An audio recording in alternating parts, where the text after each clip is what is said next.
पिछले एपिसोड में हमने देखा था कि बायतियान ने एक बहुत ही ज्यादा पावरफुल पिल बनाई होती है ताकि उसका इस्तेमाल करते हुए लुओ फेंग अपने सारे के सारे मेरिडियन को ठीक कर सके। और होता भी ऐसा ही है, बायतियान की जो पिल थी वो बहुत ज्यादा पावरफुल थी, जिस वजह से लुओ फेंग के सभी मेरिडियन ठीक हो जाते हैं। इस वजह से वो खुशी में आकर बायतियान को एक पिल देता है, जो पिल भी बायतियान की ब्रेक थ्रू करने में मदद करेगी। इसलिए बायतियान उस पिल को अपने घर पे ले आता है और उस पिल का इस्तेमाल करते हुए वहां पर अपना ब्रेक थ्रू करने की कोशिश करता है, जिसमें वो कामयाब भी रहता है। और थोड़ी देर की कल्टिवेशन करने के बाद उसने वहां पर अपना ब्रेक थ्रू भी कर लिया था, जिस वजह से उसकी खुशी का वहां पर ठिकाना नहीं रहता। जिसके बाद यहाँ से ये एपिसोड शुरू होता है। तो इस एपिसोड की शुरुआत में बायतियान एल्डर से पूछ रहा होता है, एल्डर क्या आपने मेरे लिए ऑक्शन हाउस का टिकट लेकर आ गए? मैंने सुना था कि उस टिकट को हासिल करना थोड़ा मुश्किल काम है। जिस पर वो एल्डर कहते हैं, मुश्किल काम दूसरों के लिए होगा, मेरे लिए तो नहीं है। मैंने आसानी के साथ तुम्हारे लिए उस टिकट को लेकर आ गया है। जिसे पाकर तो बायतियान भी काफी ज्यादा खुश हो जाता है कि चलो अब तो वो आसानी के साथ ऑक्शन हाउस में जाकर जिसकी भी उसे जरूरत होगी वो सारी की सारी चीजें वहां पर खरीद सकता है। इसलिए वो वहां पर एल्डर और लुओ फेंग से कहता है, अब मैं यहाँ से ऑक्शन हाउस के अंदर जा रहा हूँ, वहां से आने के बाद ही आप लोगों से मुलाकात होगी। और इतना कहने के बाद वो वहां से चला जाता है। दूसरी तरफ हम बाजार का सीन देखते हैं, जहाँ पर एक लड़की घूम रही होती है और उसी के साथ उसका एक साथी भी होता है जिसने अपना पूरा का पूरा चेहरा ढक कर रखा था। वो लड़की वहां पर आने के बाद कह रही होती है, ये वर्ल्ड तो मुझे बहुत ही ज्यादा अजीब दिखाई दे रहा है, यहाँ पर तो ज्यादातर मुझे ह्यूमंस दिखाई दे रहे हैं। जिस पर उसका साथी उससे कहता है, जैसे जैसे मैं जहाँ जा रहा हूँ तुम्हें मेरे साथ चलना, तुम्हें यहाँ पर कोई गड़बड़ करने की जरूरत नहीं है, तुम इस वर्ल्ड से अभी ठीक तरह से वाकिफ नहीं हो, इसलिए जैसा मैं कहता हूँ तुम्हें वही करना होगा। जिसके बाद वो दोनों भी वहां से उसी ऑक्शन हाउस की तरफ जाना शुरू कर देते हैं। लेकिन वहां जाने से पहले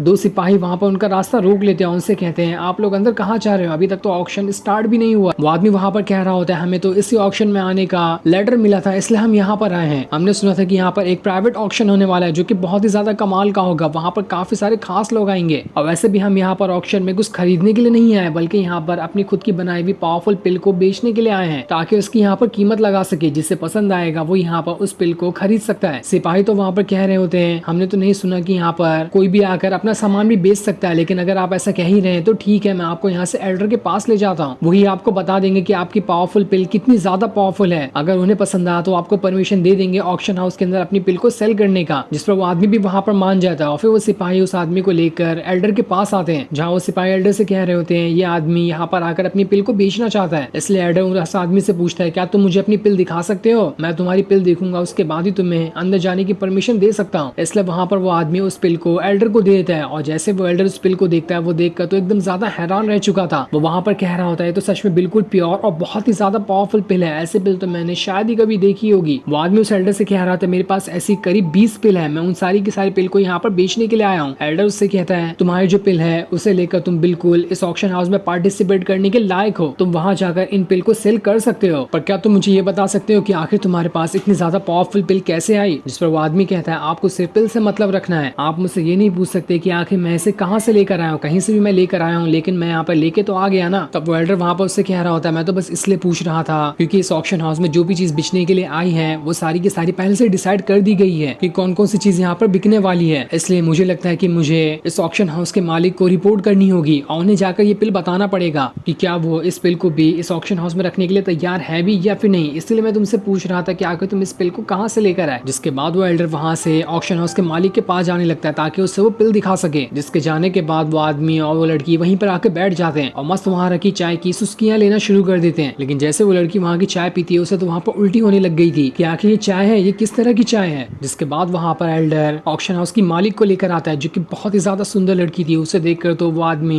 एकदम ज्यादा हैरान रहता है। वो कह रहा होता है, आखिर ये बूढ़ा किस बवाल चीज को यहाँ पर लेकर आ गया? क्या ये ऑक्शन हाउस की मालिक है? मुझे तो लग रहा है कि ये लाखों लड़कों के दिल की मालिक होगी। उसे तो अंदर ही अंदर काफी ज्यादा बिजलियां कड़क रही होती है। तब वो मालिक वहां पर कहती है, मुझे बता सकते हो कि आखिर तुम कितने दाम में इन पावरफुल पिल को बेचना चाहते हो? जिस पर वो आदमी कहता है, मैं तो मार्केट के प्राइस में इसे बेचना चाहता हूँ, मैं कुछ ज्यादा पैसे नहीं लेना चाहता, जितनी मार्केट में प्राइस है उसी हिसाब से मैं इसे बेच दूंगा। तब वो मालिक उससे कहती है, देखो वैसे चीजें तो सारी डिसाइड हो चुकी थी, लेकिन तब भी मैं तुम्हें यहाँ पर इस पिल को बेचने के लिए परमिशन दे सकती हूँ, लेकिन एक शर्त पे कि तुम्हें जितने भी पैसे मिलेंगे उसका 10% कमीशन मुझे देना होगा। बताओ क्या तुम इस चीज पे राजी हो? अगर राजी हो तो ठीक है, हमारी डील यहाँ पर मंजूर होती है। जिस पर आदमी कहता है, अरे मुझे इसमें कोई डाउट नहीं होगा, वो तो अभी उसे पैसे निकाल के दे देता है ताकि आगे चलकर कोई परेशानी ना हो। ये देखकर मालिक कहती है, चलो बहुत अच्छी बात है, तुम्हारे साथ काम करके मुझे अच्छा लगा, अब से तुम अपनी पिल को ऑक्शन हाउस में जाकर बेच सकते हो। जिसके बाद वो उस आदमी से हाथ मिलाने के लिए अपना हाथ बढ़ाती है, लेकिन जैसे वो आदमी उससे हाथ मिलाता है, वो मालिक उसकी सारी की सारी पावर को अपने अंदर एब्जॉर्ब करना शुरू कर देती है। ये देखकर तो वो भी हैरान था कि अरे यहाँ पर ये हो क्या रहा है। तब वो मालिक उससे कहती है, तुम्हें घबराने की जरूरत नहीं है, मैं यहाँ पर तुम्हें नुकसान नहीं पहुंचाना चाहती थी। जिस पर वो आदमी कहता है नहीं नहीं, मेरी ऐसा कोई मतलब नहीं था, शायद आप मेरे बारे में जान रही होंगी, इसलिए आपने अपनी पावर का इस्तेमाल करते हुए मेरे बारे में जानने की कोशिश की, मुझे इससे कोई फर्क नहीं पड़ रहा। जिस पर वो मालिक कहती है तो ठीक है, ये तो बहुत अच्छी बात है, आज का ऑक्शन कुछ ही देर में स्टार्ट होने वाला है, तो इसलिए तुम जाकर अपनी तैयारियां कर सकते हो। इसलिए वो आदमी उस लड़की के साथ वहां से जाने लगता है। जिसके जाने के बाद वो एल्डर उस मालिक से कह रहा होता है क्या आपको नहीं लगता कि मुझे इस आदमी में कुछ ना कुछ गड़बड़ी दिखाई दे रही है। जिस पर वो मालिक कहती है मुझे उस आदमी पे तो डाउट नहीं लग रहा, क्योंकि मैंने उसकी स्पिरिचुअल पावर देखी है, उसकी पावर इतनी ज्यादा खास नहीं, लेकिन मुझे तो